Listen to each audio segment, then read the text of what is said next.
So what we have here is a Saab 95 2003 2.3 liter, and it's the Aero. So what we're gonna do today is remove the thermostat, and I got this at Napa for $15. It's pretty cheap. So things you want to remove are this cap thing, and how you remove it, you just lift up. Be careful you don't pull like crazy and then break it. And another thing you have to remove is things that will remove for better visibility. Remove the snorkel, and you're gonna need a flathead screwdriver to remove the hose clamp, and that's just for better visibility. And the actual thermostat is right around here in this area,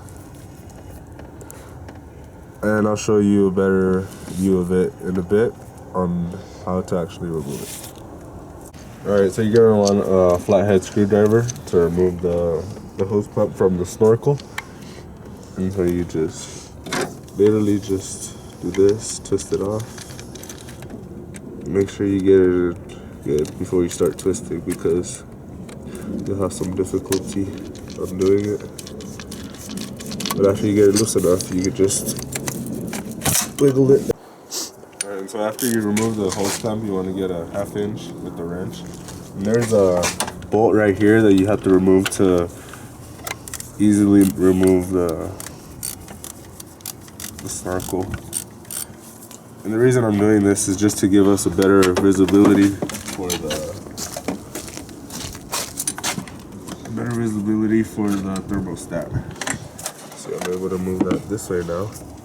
And usually I like to use this little whole thing for the holding of the nuts, so you don't lose them later, because you always drop them and it's a hassle. But so now that we have a better view over the actual placement of the thermostat, it's right about here. It'll be this metal right here.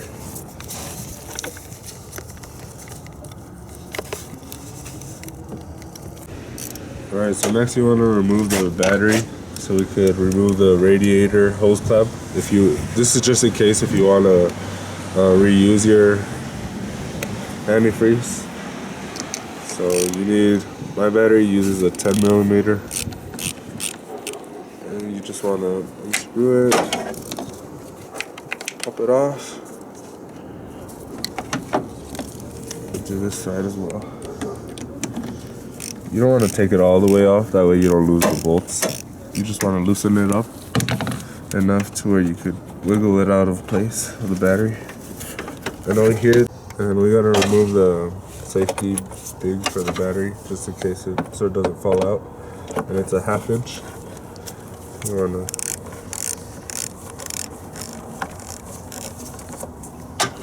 and after it's loose enough, you can just use your fingers to take it out.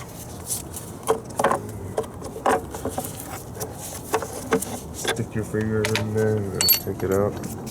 This battery's kind of heavy, so just be cautious about that. Alright, so now that we're able to access the radiator hose, you want to get some pliers.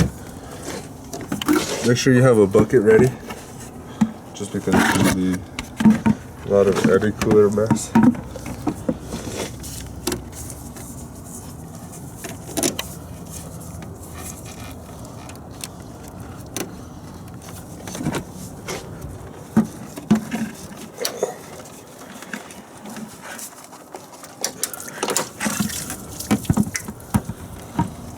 Alright, so we have all our eddy cooler now.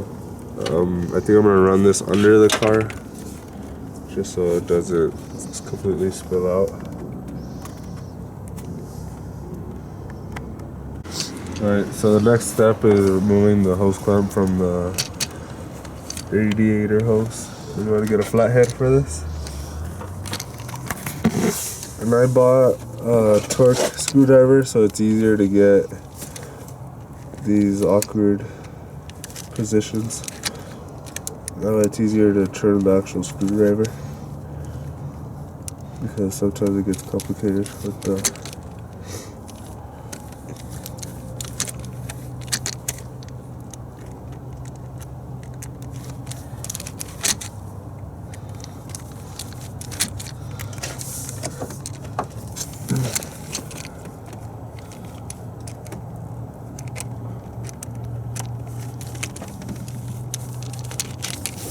think that should be loose enough now. So I can use my fingers to finish unscrewing the hose.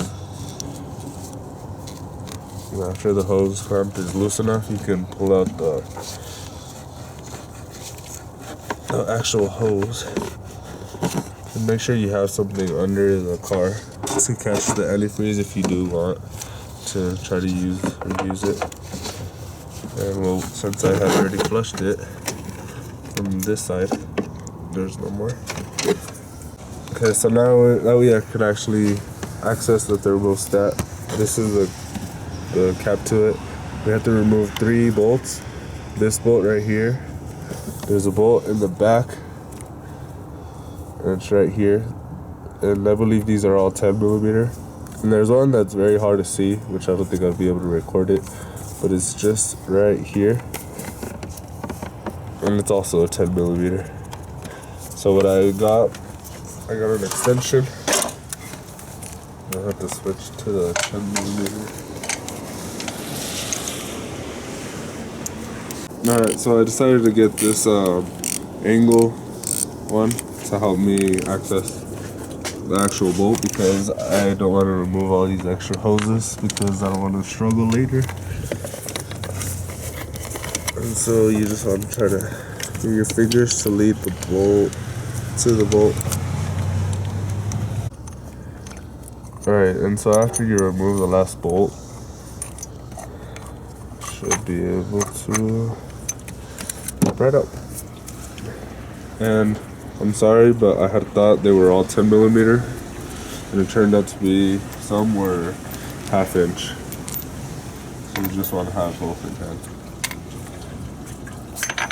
And this is the thermostat. You just pull it out. And like I said, if you want to be able to reuse the antifreeze, or even just to not make a mess, have something under the car, because it will spill. Alright, so this is a thermostat, and the reason that you have to switch these out, either sometimes the gasket will wear out, or the purpose of these things is they open and close, and well, with time they're gonna wear out, and well, you always want to just be able to replace your old parts with new parts. And an important factor for these thermostats is with the gauges, with the gaskets. You want to be sure you get it on the thermostat good, because if you do not, then you risk the fact that it could pop out. So what you want to do is just make sure it's on there correctly, so when you push it back in, it doesn't pop out, and then you're just gonna have a leak going into through your motor. So you wouldn't want that. So after that, you just replace it, put it back in, make sure it has good fit, make sure all the corners are on smoothly, that it's not off by any area. So you just want to put your cap back on, and anything you removed, you put back on. Alright, and so as you see now, we finally got everything back intact. The check engine light is now off. And you want to run it a little bit just to see if you're missing any antifreeze, because it will run through the system again. And when you put it back in and the car's off, it's not really going to go back into the car until you turn it on and run it for a bit. Alright, so we got everything back intact. This is how much antifreeze we were able to collect back. It was about 2 quarts, but it has a lot of impurities like trash. So we decided to not use it, just because you wouldn't want that inside your engine. It's better to be safer than sorry. And so with that, please like, comment, and subscribe for further videos on this car. And later on, we'll have other cars that we'll be doing jobs on, like a 350Z, BMW M3 Roadster,